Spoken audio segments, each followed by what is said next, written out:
Kita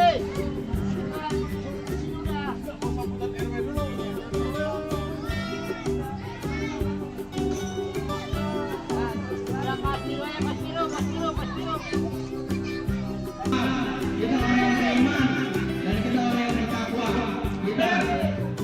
Kita orang-orang yang dilindungi Allah Subhanahu wa taala. Dan kita semua yang ada di sini, Allah berikan taufik dan hidayah, dan berikan rezeki, dan diberikan nikmat, segala nikmat yang diberikan Allah Subhanahu wa taala untuk kita. Amin ya rabbal alamin. Dan begitu saja sekian dari saya. Wassalamualaikum warahmatullahi wabarakatuh.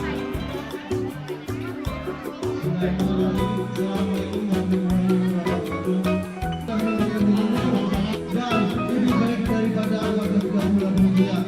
Semoga kita dapat menjadi anak-anak bangsa yang terima kasih. Assalamualaikum warahmatullahi wabarakatuh. Kami minta kepada anak yatim 2 orang untuk datang ke sini, dan yang lainnya nanti dibagikan setelah